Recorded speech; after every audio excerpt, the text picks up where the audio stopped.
वज़ालिक लिकराहती इज्तिमाई तस्नियतैनी फीमा तअक्कदल इत्तिसालु बैनहुमा लफ्ज़न व मानन। कल के सबक में हमारी आखिरी बात ये हुई थी कि जब तस्निया को तस्निया की तरफ आप मुजाफ करेंगे तो उस वक़्त पहले तस्निया को आप जमा बना देंगे। मेरे पास एक मिसाल लिखी हुई है, लेकिन अभी आप जब सबक सुना रहे थे तो मेरे ख्याल में आपके पास किताब में दो मिसालें हैं। एक मिसाल है फ़क़द सग़त क़ुलूबुकुमा, यहाँ तज़किरा चल रहा है दो ख़वातीन का, हज़रत उम्मुल मुमिनीन आयशा रज़ी अल्लाह तआला अन्हा का और हज़रत उम्मुल मुमिनीन हफ्सा रज़ी अल्लाह तआला अन्हा का। उनसे एक थोड़ी सी मिस्टेक हुई थी, जिसकी गलती हुई थी, जिसकी वजह से कुरान मजीद में यहाँ उनको तंबीह की गई है। तो यहाँ इन दोनों के लिए अल्फाज इस्तेमाल किए गए कुलूबुकुमा, कि अगर तुम तौबा ना करती तो तुम्हारा दिल टेढ़े हो जाते। अब देखें, जब खवातीन दो हैं तो दिल भी दो ही होंगे ना, लेकिन यहाँ देखें पहला जो लफ्ज है कुलूब, उसको जमा जिक्र किया गया है। असल इबारत थी कल्बाकुमा, लेकिन चूंकि तस्निया की तरफ इजाफत हो रही है, तो तस्निया की तरफ जब इजाफत हो तो पहले तस्निया को जमे के साथ जिक्र करना ज्यादा मुनासिब होता है। इसी तरह दूसरी मिसाल दी है जिस पर कल भी बात हो चुकी थी, वस्सारिकु वस्सारिकतु फक़तउ अयदियहुमा, कि चोर मर्द और चोर औरत इन दोनों के हाथ काट दो। अब हाथ एक एक काटा जाता है, दो दो नहीं काटा जाते। तो जब एक मर्द का हाथ काटा जाएगा, एक औरत को दो हाथ हो जाएंगे ना, तो होना चाहिए था यदाहुमा, लेकिन यहाँ है अयदियहुमा। अयदी ये यद उनकी जमा है और यदानी ये यद की तस्निया है। यहाँ पर देखे तस्निया नहीं जिक्र किया बल्कि जमा जिक्र किया। वज़ालिक, अब यहाँ से इसकी वजह बयान फरमाते हैं कि असल में मुजाफ और मुजाफुन इलैह के दरमियान इत्तिसाल मुअक्कद होता है, यानी इन दोनों के दरमियान इत्तिसाल होता है। इत्तिसाल का क्या मतलब, कि गोया ये होते तो दो लफ्ज हैं लेकिन इनको एक ही समझा जाता है। मुजाफ और मुजाफुन इलैह होते दो लफ्ज हैं, अलग अलग होते हैं, लेकिन उनको समझा एक ही जाता है। इन दोनों के दरमियान इत्तिसाल मुअक्कद होता है, यानी पक्का इत्तिसाल होता है, गोया ये दोनों आपस में इतने मिल चुके हैं कि एक बन गए। इनके दरमियान इत्तिसाल मुअक्कद लफ्जन भी होता है और मानन भी होता है। लफ्जन इस तरह होता है कि मुजाफ मुजाफुन इलैह के साथ मिलकर आता है, वो अलहदा इस्तेमाल नहीं होता। जैसे अब्दुल्ला, अब देखें अब्दुल्ला ये नाम बन गया ना, हालांकि अब्द अलग अलग है, लफ्ज अल्लाह अलग है, लेकिन अब इन दोनों के दरमियान इत्तिसाल हो गया लफ्जन, यानी ये हमेशा इकट्ठे मिलकर ही आते हैं। और इन दोनों के दरमियान माने के एतबार से भी इत्तिसाल होता है, और वो भी इत्तिसाल मुअक्कद होता है कि मुजाफ मुजाफ इलैह आपस में मिलते हैं तो माना मुकम्मल होता है, वगरना माना मुकम्मल नहीं होता। मसलन आप किसी को कहना चाहते हैं कि मेरे पास जैद का गुलाम आया। अब अगर आप यूं कहें कि मेरे पास गुलाम आया, तो आप उस माने को अदा नहीं कर रहे जो आप करना चाहते हैं। जब आप कहेंगे जाअनी गुलामु जैदिन, मुजाफ को मुजाफ इलैह के साथ मिलकर पढ़ेंगे, तब ये माना क्या हो जाएगा, मुकम्मल। तो मुजाफ और मुजाफ इलैह के दरमियान चूंकि इत्तिसाल होता है, वो इत्तिसाल लफ्जन भी होता है और मानन भी होता है। लफ्जन इत्तिसाल का क्या मतलब, कि मुजाफ मुजाफ इलैह के बगैर इस्तेमाल नहीं होता।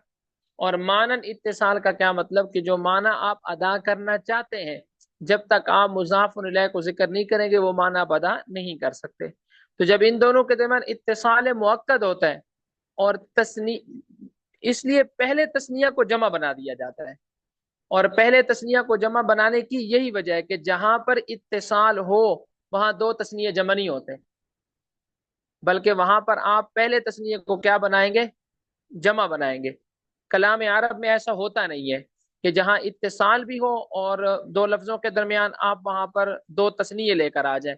ऐसा कलाम अरब में पसंदीदा नहीं है, बल्कि पसंदीदा क्या है, कि जहां दो लफ्जों के दरमियान इत्तिसाल हो लफ्जन भी और मानन भी, तो वहां पर एक तस्निया होना चाहिए, एक जमा होना चाहिए। वजालिका, और ये यानी पहले तस्निया को जमा करना, ये लिकराहती इसलिए कि पसंदीदा नहीं है। इज्तिमाउ तस्नियतैन, दो तस्नियों का जमा करना, फी मा, ऐसे दो तस्निया के जिनमें तअक्कदल इत्तिसालु, इत्तिसाल मुअक्कद होता है, बैनहुमा, उन दोनों के दरमियान लफ्जन भी और मानन भी। फस्लुन अल खामिस अल मजमूउ, पांचवी फसल है जमा के बारे में। اسم دل على احاد مقصودة بحرف بحروف مفردة بتغير ما، اما لفظی كرجال في رجل او تقديري كفلك على وزن اسد فإن مفرده أيضا فلك لكنه على وزن قفل. بس یہاں تک دیکھ لیں المجموع. یہاں سے مصنف رحمۃ اللہ علیہ جمع کی تعریف بیان فرما رہے ہیں. اسم کی تین قسمیں ہیں نا، مفرد، تثنیہ اور جمع. مفرد کی یہاں مصنف نے تعریف بیان نہیں کی، کیونکہ جب تثنیہ اور جمع کی تعریف ہو جائے گی تو مفرد تعریف خود بخود سمجھ میں آ رہی ہے. تو مفرد کی تعریف یہاں پر مصنف نے بیان نہیں کی، بلکہ مصنف نے تثنیہ سے شروع کیا ہے. ہونا تو یہ چاہیے تھا کہ پہلے مفرد کی تعریف کرتے پھر تثنیہ کی کرتے. پیچھے آپ صفحہ پلٹیں تو آپ ہم نے پڑھا تھا فصل ثالث میں، فصل رابع میں المثنیٰ کی طرف ہم چلے گئے، تثنیہ کی طرف چلے گئے. مفرد کو ذکر مصنف نے نہیں کیا، اور ہو جائے گی تو مفرد آپ کو خود بخود سمجھ آ جائے گا. جب تثنیہ کے بارے میں کہہ دیا کہ تثنیہ وہ ہے جو دو پر دلالت کرے، اور جمع وہ ہے جو دو سے زیادہ پر دلالت کرے، تو مفرد کون ہوگا؟ ایک، جو ایک پر دلالت کرے وہ مفرد ہوتا ہے. تو اب مصنف رحمۃ اللہ علیہ جمع کی تعریف بیان فرما رہے ہیں. فرماتے ہیں کہ جمع وہ لفظ ہوتا ہے کہ جو ایک جیسے افراد پر دلالت کرتا ہے جو دو یا دو سے زیادہ ہوں، جو ایک جیسے مختلف افراد پر کیا کرتا ہے؟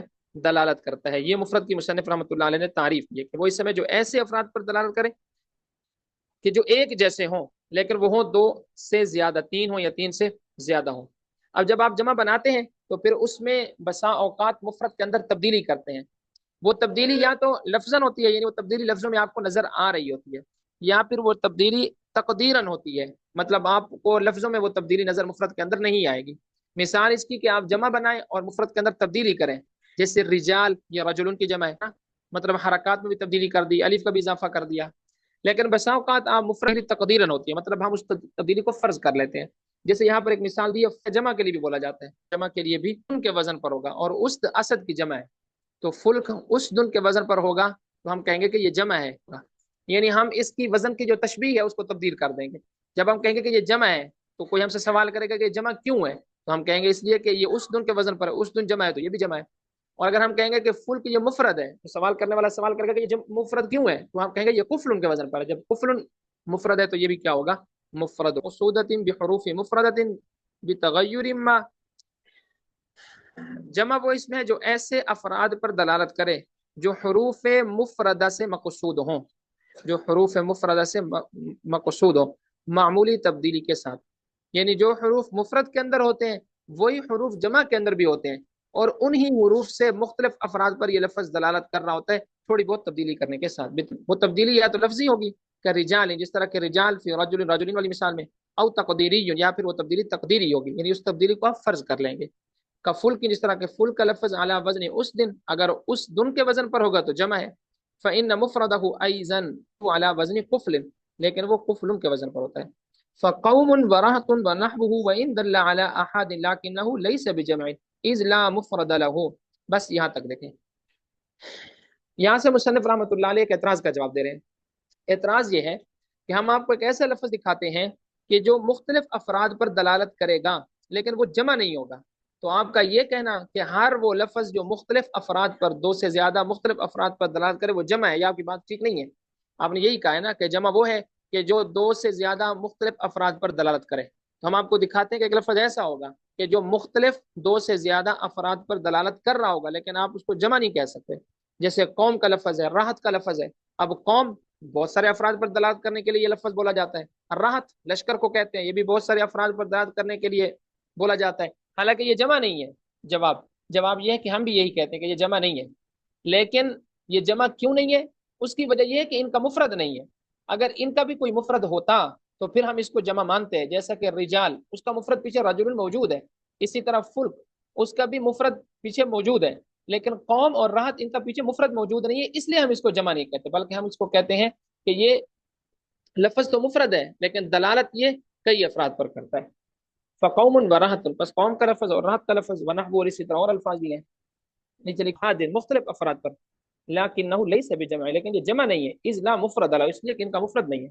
सुम्मल जमा वाला किस्में, ये बिल्कुल आसान सी बात है, पीछे कई दफा आप पढ़ चुके हैं कि जमा की दो किस्में, जमा सही और जमा मुकस्सर। जमा सही उस जमा को कहते हैं कि जिसके मुफरत के वजन में तब्दीली ना हो, जैसे मुस्लिमुन से मुस्लिमूना, या मुस्लिमतुन से मुस्लिमातुन। या मुफरत में कोई तब्दीली आप नहीं कर रहे, सिर्फ आखिर में अलिफ ता का इजाफा कर देते हैं, या वो नून का या नून का आप इजाफा कर देते हैं, बस बाकी मुफरत में कोई तब्दीली नहीं आती। और जमा मुकस्सर वो होती है जिसमें मुफरत का वजन टूट जाता है, जैसे ऊपर हमने पढ़ लिया रिजाल, रजुल का वजन टूट गया, रजुल में रा के ऊपर जबर थी, रिजाल में रा के नीचे जेर आ गई है। रजुल में जीम के ऊपर पेश थी, रिजाल में जीम के ऊपर जबर आ गई है। रजुल में जीम के बाद लाम थी, रिजाल में जीम के बाद अलिफ है, तो मुकम्मल तब्दीली आ चुकी है उसके अंदर। शुमल जमा, फिर जमा अला वहुवा मालम युतगय्यर बिनाई वाहिदिही। जमा सही वो है कि जिसके मुफरद की वजन में तब्दीली ना हो, वह मुकस्सर, और जमा मुकस्सर वहुवा मा यतगय्यर बिना वाहिदिही, और ये वो है कि जिसके मुफरद में। फिर जमा सही की दो किस्में, जमा मुजक्कर सालिम, ये जमा मुजक्कर सही और जमा मुअन्नस सही।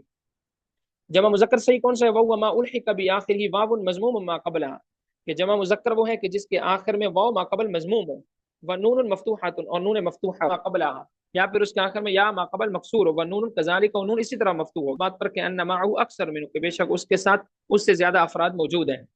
नहबु जैसे मुस्लिमीन, वहादा फी सही, ये सही के अंदर है। यानी सही में जब आप जमा बनाएंगे, जमा सालिम, सही से मुराद वही सही जो नाहवियों का सही है कि आखिर में हर्फ इल्लत नहीं है। जब आखिर में हर्फ इल्लत ना हो तो जमा सही बनाने का यही कायदा है कि आखिर में वाव नून लगा दो, या फिर आखिर में या माकबल मकसूर लगा दो, जैसे मुस्लिमुन से मुस्लिमूना और मुस्लिम आते हैं। आप किससे जमा बना रहे हैं, इसको पढ़ लेंगे। जी यहाँ तक समझ में आ गया जी माशाल्लाह। अल्हम्दुलिल्लाह, एक सवाल था। जी जी, सवाल करें आप। हमने